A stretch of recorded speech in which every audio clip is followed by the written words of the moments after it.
Good morning. और आज हम लोग कुछ मैथमेटिक्स के क्वेश्चंस को बनाएंगे। ये मैथमेटिक्स के जो क्वेश्चंस है ना, ये सेम क्वेश्चंस या इसी पैटर्न के क्वेश्चंस आपको बीपीएससी में जो क्वेश्चंस पूछे जाएंगे, खास करके जो 5 से लेकर 10 क्वेश्चंस जो है नॉर्मली प्री में पूछे जाएंगे, तो क्वेश्चन इसी तरह के होंगे। कुछ अलग तरीके के क्वेश्चंस आने की उम्मीद बहुत ज़्यादा कम है। तो चलिए हम लोग क्वेश्चंस को देखते हैं। चलिए पहला क्वेश्चन देखते हैं। यदि हम किसी अंक से उस अंक का 75% घटा देते हैं तो हमें 75 प्राप्त होता है, वह अंक क्या है? देखिए, मुझे 1 2 3 4 5 देखना था, लेकिन चलिए मैं 5वें से ही शुरू कर देता हूँ, है ना। मुझे तो शुरुआत यहाँ से करनी थी, इस पीछे से या इस पन्ने से या इससे भी पहले से ही, और लेकिन 5वां खुल गया है। तो चलिए देखते हैं। चलिए ऐसा करते हैं, पहला से ही शुरुआत करते हैं कि निम्नांकित श्रृंखला में उपस्थित अंक को भरें। ठीक है, 3 है, 7 है, 16 है, 35 है, और आगे क्या होगा। अब 3 देखें हम लोग, तो हम लोग देखें 3 के बाद 7 पहुंचता है ना। ये पहला अंक 3 है, और 3 के बाद क्या है, 7 है। 7 और 3 में क्या रिलेशन है, एक नॉर्मल हम लोग देखते हैं। 3 × 2 + 1 हो गया। 3 है तो हो गया। इसको 3 को हम लोग देखें तो 3 × 1 + 0। अब 0 है, यहाँ 1 आ गया, यहाँ 1 था, यहाँ 2 आ गया। अब देखें इस आगे हमारा जो रिलेशन है वो मेंटेन होता है या नहीं। 16 पर आते हैं। 16 पर हम लोग आए तो 3 हम लोग का क्या करते हैं। अब इसको 16 वाले में हम लोग क्या करेंगे, 16 वाले में हम लोग एक रिलेशन एस्टेब्लिश करने की कोशिश करेंगे। ये 3 था, 3 यहाँ से हम लोग जो है 3 ही पर थे, लेकिन यहाँ पे हम लोग 7 अगला अंक आ गया था। 3 × 2 + 1 कर लिया था हमने। ठीक है, अब 7 को हम लोग देखते हैं। 7 × 2 हो जाएगा। 7 × 2, ओ यहाँ 1 नहीं आ रहा है। चलिए 2 देखते हैं, ये रिलेशन मेंटेन रहेगा कि नहीं। 7 दूनी 14, 14 + 2 16, है ना। यहाँ पे 16 मेंटेन हो गया। अब अगला हमारा है 35।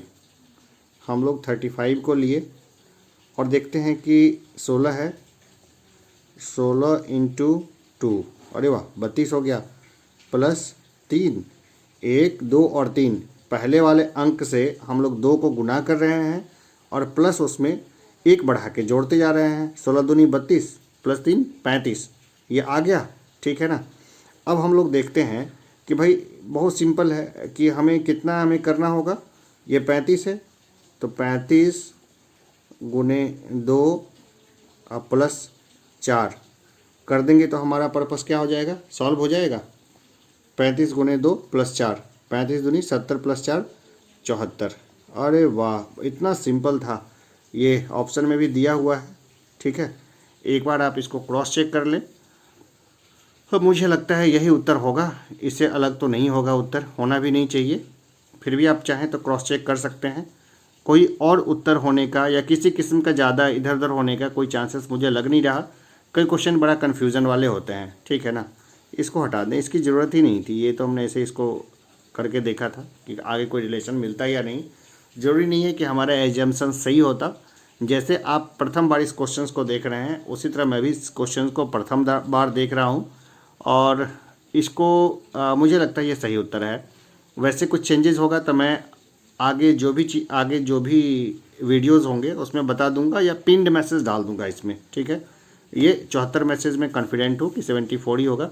चलिए अगला क्वेश्चन को हम लोग देखते हैं। नेक्स्ट क्वेश्चन हमारा आ गया, दूसरे नंबर का क्वेश्चन है। ठीक है ना, दूसरे नंबर का क्वेश्चन थोड़ा अच्छे से देख लेते हैं। ये 20 वर्ष पहले मेरी आयु वर्तमान आयु की 1/3 थी। ठीक है, वाह बहुत अच्छा। अभी मेरी आयु क्या है? भाई ये तो तुम्हें पता होगा ना कि अभी तुम्हारी आयु क्या है। खैर ठीक है, मजाक बहुत हुआ। अब क्वेश्चन पे आते हैं। 20 वर्ष पहले मेरी आयु वर्तमान आयु की 1/3 थी। तो सबसे पहले वर्तमान आयु क्या है? तो वर्तमान आयु क्या है? वर्तमान आयु क्या मान लेते हैं हम, बराबर x। अब x की वैल्यू निकालनी है। ठीक है ना। अब हम लोग को कहते हैं अब अब देखते हैं कि 20 वर्ष पहले मेरी आयु वर्तमान आयु की 1/3 थी। तो x माइनस 20 साल पहले हम लोग देखें तो हमारी आयु कितनी थी, कितनी हो गई थी हमारी आयु? x/3 थी। ठीक है, नहीं, हम लोग 20 साल पहले चलते हैं, ठीक है ना। तो हमने वर्तमान आयु x में से 20 घटा लिया, 20 घटा लिया तो कितनी हुई? 1/3x, ठीक है ना। 1/3 थी तो x/3 इसको हम लोग लिखा है। इसको ऐसे भी लिख सकते थे, है ना, x इंटू 1/3, लेकिन बात तो वही होता, x/3 ही आता। ठीक है, हो गया सिंपल। अब एक इक्वेशन बन गया, हमने क्या देखा, एक इक्वेशन बन गया। ये क्या होगा? 3x माइनस 60 इजकल टू, ये 3x minus 60 is equal to x हो गया। हो गया, क्लियर है। थोड़ा ऊपर ले लूँ, क्वेश्चन आपने देख लिया अच्छे से, बढ़िया से। अब क्या है, इसको हल कर लेते हैं। 20 को इधर ले आएँ तो यहाँ क्या होगा, देखिए एक छोटी सी गड़बड़ है। ये 3x हुआ ना, तो -20 कैसे होगा? तो ये 60 हो जाएगा ना, 3x माइनस 60, ठीक है। और ये मैं कैलकुलेशन कर रहा था, देखा है कैलकुलेशन में क्या आ रहा है। फिर आगे देखते हैं। अब इसको 3x माइनस x करेंगे, कितना आ जाएगा? 2x। 2x बराबर कितना आ गया? 60। तो x बराबर क्या होगा? 60/2 इजकल टू क्या हो जाएगा? 30, ठीक है। तो इसका उत्तर जो है वो 30 होना चाहिए। 30 हमारे ऑप्शन में भी है, तो ये रहा 30। देखिए कई बार क्या होता है कि जब आप क्वेश्चन को सॉल्व करने लगते हैं ना, तो कई बार आपका उत्तर मैच नहीं करता। जे उसका उत्तर जो है कई बार आपका मैच नहीं करता। कई बार हो सकता है कि जैसे ए बी सी और डी और ई ऑप्शन दे रहे बीपीएससी, इनमें से एक से अधिक या इनमें से कोई नहीं, ये वाला हो जाए। और ये हो ही नहीं, जैसे 30 वर्ष के जगह पे 31 हो या 29 हो, तो आपको ई ऑप्शन को लगाना है, सिंपल सा। या फिर ज़्यादा कंफ्यूज हो रहे हैं तो इस क्वेश्चन को अटैम्प्ट ही मत करिए। और निगेटिव मार्किंग तो होता नहीं है, कुछ भी आप अटैम्प्ट कर लीजिए, लेकिन जो क्वेश्चन आपको आता है उसको पहले हल करिए। मैंने अपने कई वीडियोस में ये बताया हुआ है कि मैथमेटिक्स को सबसे लास्ट में हल करिए। मैथमेटिक्स क्या है कि कई बार थोड़ा बहुत समय खींच लेता है। तो आप अगर 140 क्वेश्चन अगर बढ़िया से तैयार कर लेते हैं तो 10 नंबर का ही आता है मैथमेटिक्स प्लस रीजनिंग, तो उसमें रिस्क लिया जा सकता है। लेकिन होता क्या है, अगर आपको क्वेश्चंस आते हों तो घंटे भर में आपका पेपर ख़त्म हो जाएगा। 1 घंटा 20 मिनट हार्डली आप सबको रंग वंग करके एकदम बिल्कुल तैयार हो जाएंगे बीपीएससी प्री में। जो क्वेश्चन आता है वो आता है, जो नहीं आता है उसमें बहुत ज़्यादा मंथन करने की ज़रूरत उसमें नहीं पड़ती है। और एक बार आपने जब उसको रंग लिया तो फिर इसके बाद आपके पास 10 क्वेश्चन बचेंगे मैथमेटिक्स के, उसको बिल्कुल मत छोड़िए, ठीक है। मैं यहाँ पे मैथमेटिक्स डोज रेगुलर लेके आता रहूँगा, और मुझे लगता है 130 सेट अगर हमने इसको बना दिया तो आपकी इतनी अच्छी तैयारी हो जाएगी कि क्वेश्चन जो है ना 10 में से 9 क्वेश्चन तो आप लगभग सही बना ही लेंगे। चलिए आगे बढ़ते हैं हम लोग। अब तीसरा नंबर का क्वेश्चन लेते हैं। देखिए कौन सा क्वेश्चन है, वह न्यूनतम अंक क्या है जिसमें 2352 को गुणा करने पर एक पूर्ण वर्ग बनाया जा सके। भाई पूर्ण वर्ग, ठीक है ना, यानी कि ये क्या हो जाए कि अगर हम उसका स्क्वायर रूट लें, अगर स्क्वायर रूट लें तो हमारा पॉइंट में ना आए, वो हो गया पूर्ण वर्ग, ठीक है ना। अब इसमें क्या करते हैं ना, क्या पूछ रहा है, वह न्यूनतम अंक क्या है जिसमें 2352 को गुणा करके एक पूर्ण वर्ग बनाया जा सके, ठीक है। तो सबसे छोटा अंक तो चलिए हम लोग इसको उत्तर से लेके चलेंगे, आप उत्तर से लेके चलेंगे। तो 2352 है, 2352 गुने 2 करेंगे, ठीक है ना। 2352 गुने 2 करेंगे, क्या उत्तर आएगा इसका, या यहीं पे वर्गमूल निकालने की कोशिश करें इसका। चलिए मैं अपने अनुभव से बता सकता हूँ कि इसका वर्गमूल निकालना तो पॉइंट में आ जाएगा, इसका पूर्ण वर्गमूल तो नहीं निकलेगा, ठीक है ना। अब इसका क्या करते हैं, आगे लेते हैं। सबसे छोटा अंक बताना है ना जिससे कि पूर्ण वर्ग बन जाए। तो 2352 गुने 3 करते हैं, 352 गुने 3 हम लोग करते हैं। तो 2352 गुने 3 करेंगे तो ये हमारा क्या आ जाएगा, लास्ट में ये 6 आ गया, ये 5 आ जाएगा, 7056 आ जाएगा। ये एक बार आप चेक कर ले फिर से।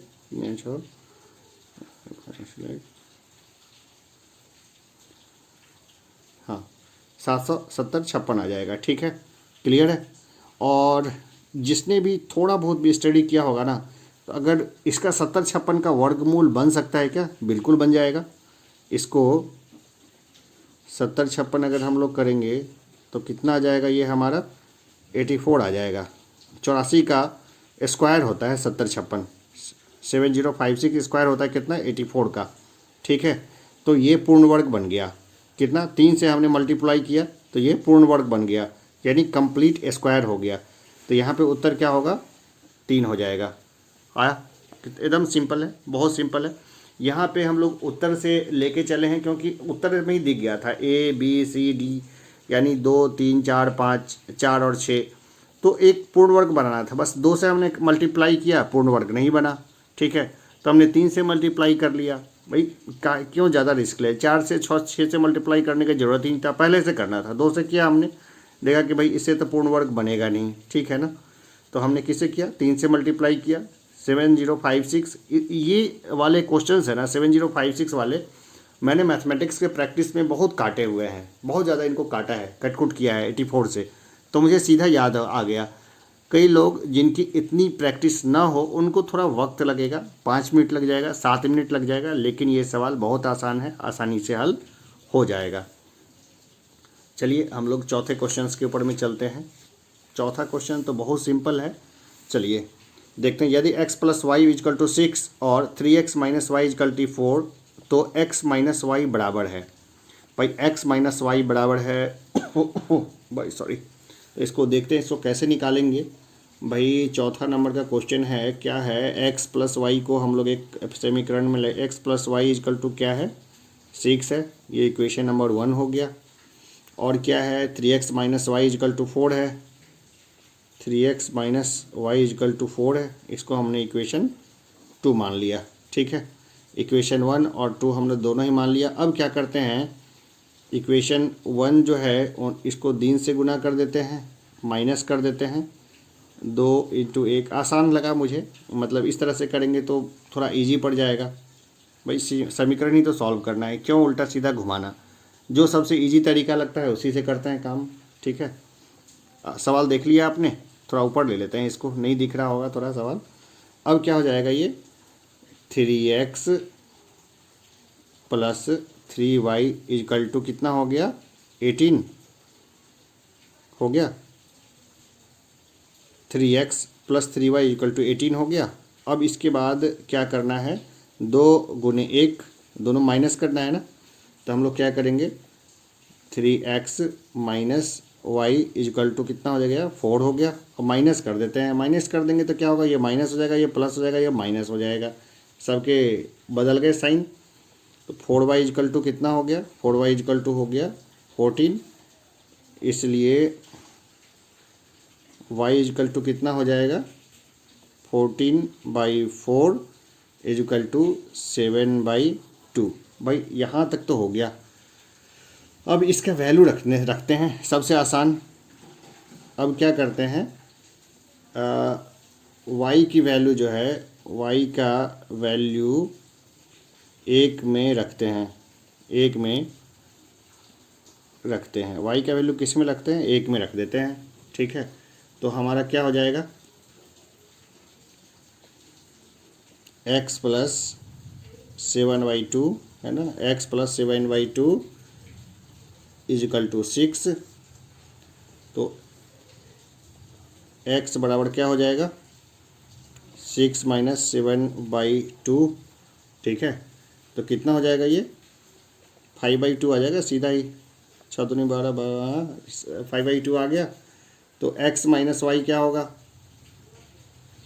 x - y है, x का वैल्यू निकला हुआ है, y का वैल्यू निकला हुआ है, तो क्या करेंगे हम लोग? 5/2 - 7/2 कर दिया, तो कितना आ जाएगा? -1।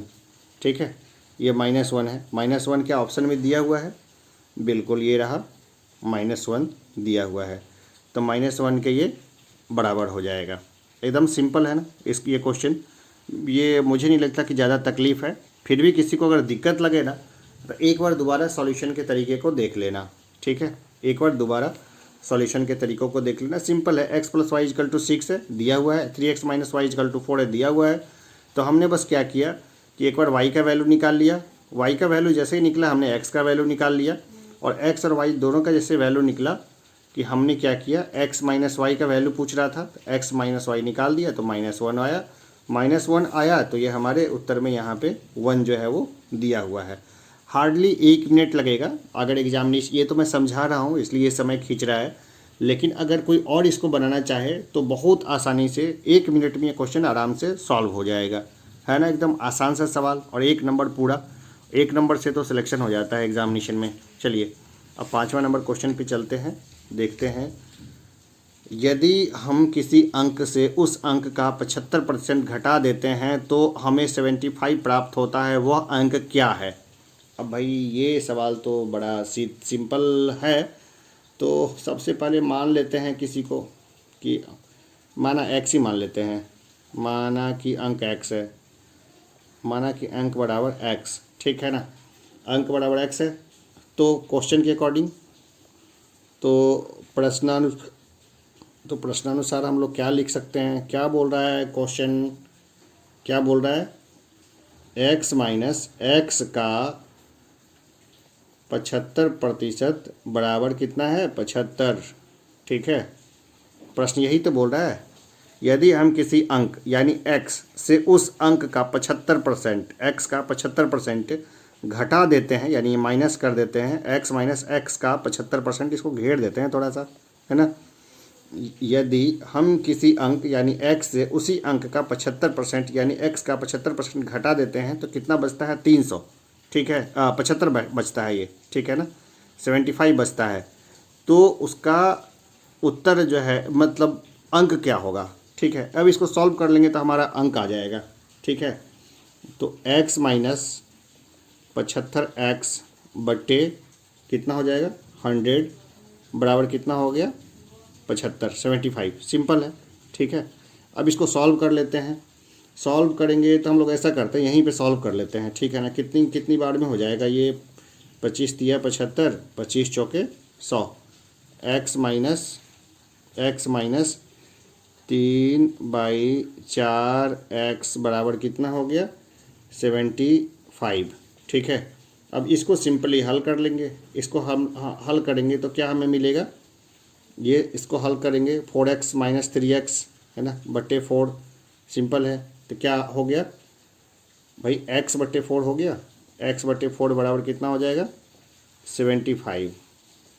तो इसलिए x बराबर 75 × 4 बराबर 5 × 20 के 0, हासिल 2, 7 × 28 2, 30। क्या बात है, उत्तर मेरे मुंह से पहले निकल गया था, वाह। वैसे मैंने भी क्वेश्चन को पहली बार ही देखा है, और इसका देखें हम लोग उत्तर में तो 150, 75, 225 और 300 था। तो मुझे लगभग जो है ना अपने अनुभव से इसको सॉल्व करने के दौरान ही मुझे पता चल गया था कि 225 तो होगा नहीं, वो कैलकुलेशन में ही नहीं आ रहा था, 75 तो बहुत कम हो जाता, 150 भी होता नहीं, तो 300 मुझे लगा था कि इसका उत्तर 300 होना चाहिए, ठीक है ना। एकदम सिंपल, बहुत आसान, बहुत प्यारा सा क्वेश्चन। तो ये सब क्वेश्चन जो है ना, इसी तरह का क्वेश्चंस अगर आपको लगता है कि ये क्वेश्चंस मुझे लाने चाहिए इस तरह के बीपीएससी की तैयारी वालों के लिए, तो मुझे कमेंट करिएगा। मैं ऐसे क्वेश्चंस लाता रहूँगा, रेगुलर वे में लाता रहूँगा, और एकदम आप लोग आनंद उठाते रहिए क्वेश्चंस का, ठीक है ना। मैथमेटिक्स को बनाइए, इससे भागिए नहीं। 2, 4, 5 हर दिन अगर 5 क्वेश्चन भी बनाते हैं ना तो इतने क्वेश्चंस हो जाएंगे जिसको एक बार रिवाइज करके आप एग्जामिनेशंस में चले जाएंगे तो एग्ज़ाम क्लियर हो जाएगा। मैथमेटिक्स को मैं पहले छोड़ने की सलाह दिया करता था, लेकिन मैं गलत था। अब मैं उस बात को वापस लेता हूँ। आप लोग मैथमेटिक्स इसलिए बनाइए क्योंकि जो आपका जो स्टैटिक्स का चैप्टर आएगा जीएस पेपर 1 में, उसमें आपको स्टैटिक्स में यहाँ अगर बनाते रहेंगे तो आपको काफ़ी ज़्यादा सुविधा हो जाएगी। तो ये रहा है कि थोड़ा थोड़ा करके मैथमेटिक्स भी रेगुलर बनाते रहिए। तो चलिए अभी के लिए इतना ही, धन्यवाद। अगर आपको अच्छा लगे तो लाइक करिए, शेयर करिए, सब्सक्राइब करिए। Okay, bye.